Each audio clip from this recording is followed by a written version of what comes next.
Bismillahirrahmanirrahim. Assalamualaikum warahmatullahi wabarakatuh. Alhamdulillahirabbil alamin. Assalatu wassalamu ala asyrafil anbiya'i wal mursalin Sayyidina Muhammad wa ala alihi wa sahbihi ajma'in, amma ba'd. Baik, langsung saja. Kami dari kelompok 5 yang beranggotakan 6 orang.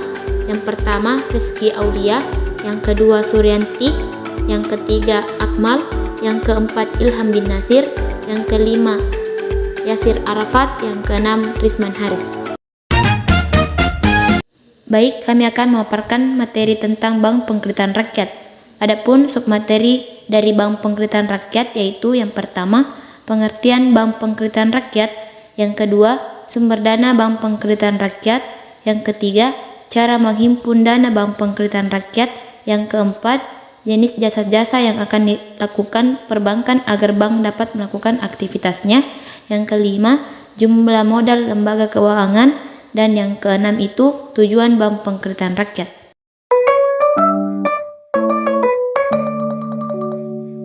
Terima kasih. Satu materi pertama akan menjelaskan tentang Bank Pengkreditan Rakyat. Bank Pengkreditan Rakyat adalah lembaga keuangan yang berperan dalam menyediakan layanan keuangan kepada masyarakat, khususnya bagi mereka yang tidak memiliki akses ke bank komersial atau lembaga keuangan formal lainnya. Bank ini biasanya fokus pada pemberian pinjaman kepada sektor-sektor informal atau usaha kecil menengah yang membutuhkan modal untuk mengembangkan usaha mereka. Pengertian lainnya dari Bank Pengkreditan Rakyat adalah bank yang memiliki fokus pada pembiayaan bagi sektor formal dan mikro, seperti pedagang kecil, petani, nelayan, dan usaha kecil lainnya yang seringkali sulit untuk memperoleh akses ke pembiayaan dari bank komersial. Tujuan utamanya adalah untuk memberdayakan ekonomi masyarakat, terutama di daerah pedesaan atau perkotaan yang tersingkirkan dari akses perbankan formal. Baik, terima kasih.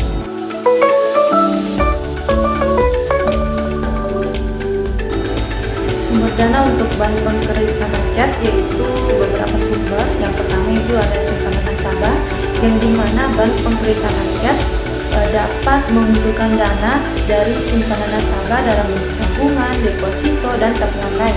Yang kedua yaitu ada pinjaman dari bank sentral, yang dimana Bank Pengkreditan Rakyat dapat meminjam dana dari Bank Sentral Negara untuk memenuhi kebutuhan likuiditas atau mendukung pinjaman kepada masyarakat.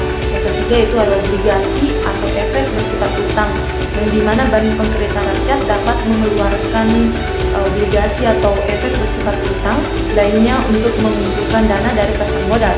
Yang keempat itu ada modal saham, yang dimana Bank Pengkreditan Rakyat dapat mendapatkan dana melalui menjual saham kepada investor. Yang kelima yaitu ada dana interbank, yang dimana Bank Pengkreditan Rakyat dapat mendapatkan dana dari bank lain melalui transaksi antar pasar bank.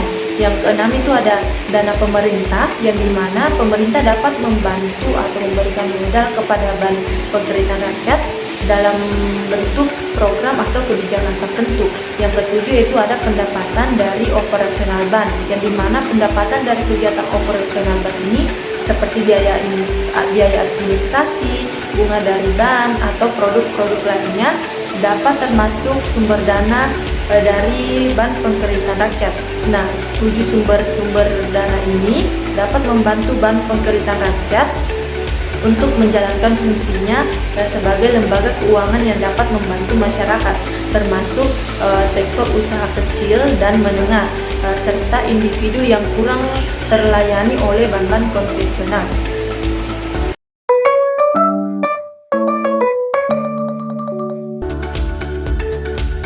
Baik, materi selanjutnya yaitu cara menghimpun dana. Bank Pengkreditan Rakyat bisa melakukan beberapa cara. Yang pertama itu tabungan. Melalui tabungan, bank biasanya menawarkan suku bunga yang lebih rendah dibandingkan dengan produk investasi lainnya, tetapi lebih mudah diakses oleh masyarakat.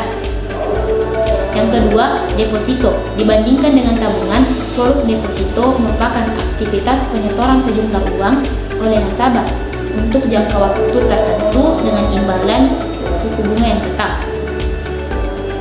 Yang ketiga itu penerbitan obligasi. Seperti yang kita ketahui bahwa obligasi itu merupakan surat utang yang diterbitkan oleh suatu institusi keuangan untuk memperoleh dana dari investor. Dengan adanya obligasi tersebut, investor akan mendapatkan imbalan berupa bunga tetap atau variabel serta pembayaran pokok saat jatuh tempo. Yang keempat itu pinjaman antar bank. Hal ini dilakukan ketika bank tersebut memerlukan likuiditas tambahan untuk memenuhi kebutuhan pendapatan atau mengatasi ketidakseimbangan antara aset dengan kewajiban. Yang kelima itu pendanaan melalui dana pemerintah atau program subsidi. Hal ini dilakukan untuk mendukung sektor keuangan inklusif seperti program pinjaman bersubsidi ataupun bantuan modal dari lembaga pemerintah. Dan yang terakhir itu penawaran saham. Jika bank pengkreditan rakyat adalah perusahaan terbuka, bank tersebut juga akan menghimpun dana dengan menerbitkan saham. Dengan menerbitkan saham baru melalui penawaran umum perdana atau IPO atau penawaran saham sekunder kepada investor. Penting untuk diingat bahwa strategi untuk menghimpun dana haruslah disesuaikan dengan profil resiko, kebutuhan modal, dan strategi bisnis bank pengkreditan rakyat.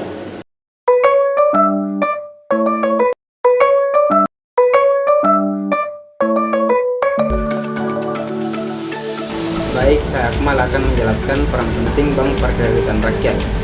Nah, Bank Perkreditan Rakyat memiliki peran penting dalam memfasilitasi kegiatan ekonomi masyarakat, terutama di tingkat lokal dan regional. Nah, berikut adalah beberapa jasa yang dilakukan oleh perbankan agar Bank Perkreditan Rakyat dapat menjalankan aktivitasnya. Nah, yang pertama yaitu penyaluran kredit. Nah, di sini salah satu fungsi utama Bank Perkreditan Rakyat adalah memberikan kredit kepada masyarakat, terutama kepada para pelaku usaha kecil dan menengah serta individu yang membutuhkan dana untuk berbagai keperluan seperti usaha mikro, konsumsi, pendidikan, dan lain-lain. Nah, bank-bank yang lebih besar dapat membantu Bank Perkreditan Rakyat dengan menyediakan dana untuk penyaluran kredit ini. Nah, adapun selanjutnya yaitu pendanaan. Bank-bank komersial dapat menjadi sumber pendana bagi Bank Perkreditan Rakyat dengan menyediakan berbagai produk pendanaan secara deposito, pinjaman antar bank, pembiayaan melalui pasar modal. Nah, hal ini memungkinkan BPR untuk memperoleh dana yang cukup untuk memenuhi kebutuhan kredit bagi masyarakat. Nah, yang ketiga yaitu pelayanan teknologi keuangan. Bank-bank yang lebih besar biasanya memiliki infrastruktur dan teknologi keuangan yang canggih. Nah, di sini mereka dapat menyediakan layanan teknologi keuangan seperti pembayaran elektronik, perbankan daring, dan aplikasi perbankan mobile kepada BPR agar dapat meningkatkan efisiensi operasional dan memberikan layanan yang lebih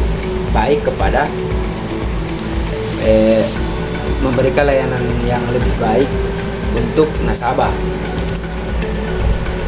Nah, adapun yang keempat yaitu pelatihan dan konsultasi. Bank-bank yang lebih besar dapat memberikan pelatihan dan konsultasi kepada BPR terkait manajemen risiko seperti pengelolaan kredit, kepatuhan regulasi, dan pengembangan produk agar BPR tersebut dapat beroperasi secara lebih profesional dan berkelanjutan. Baik.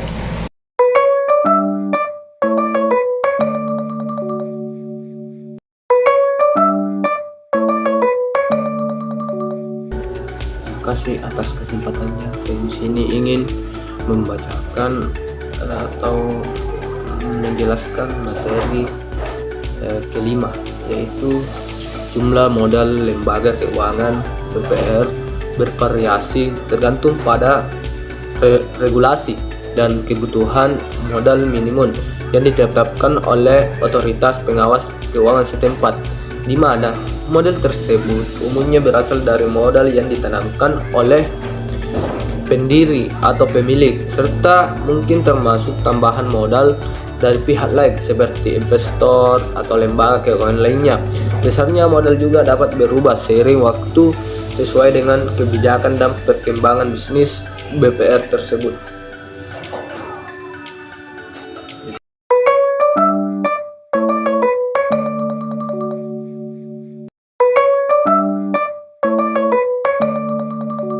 Baik, bismillahirrahmanirrahim. Saya Ilham bin Nasir. Di sini saya akan melanjutkan pemaparan materi dari kelompok kami.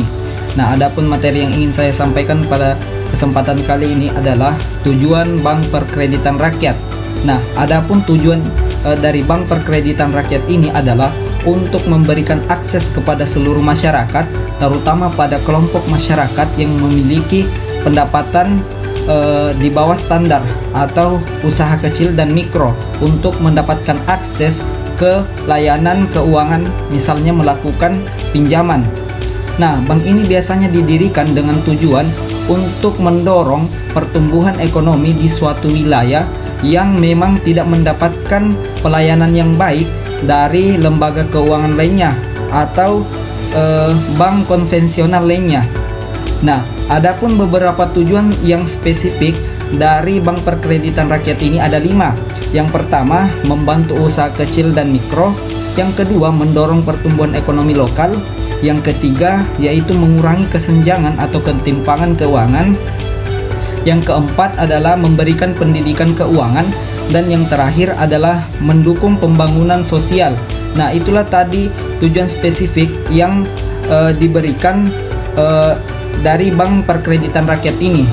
Nah, mungkin itulah materi yang sempat saya paparkan atau jelaskan pada kesempatan kali ini. Apabila ada kesalahan dan kekurangan, mohon dimaafkan. Wabillahi taufiq wal hidayah. Assalamualaikum warahmatullahi wabarakatuh. Sekian video pemaparan materi dari kelompok kami tentang Bank Perkreditan Rakyat.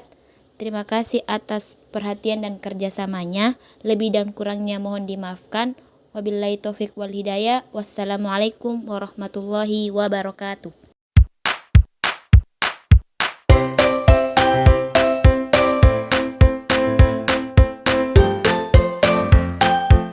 Bank Perkreditan Rakyat Kembalikan pada moderator.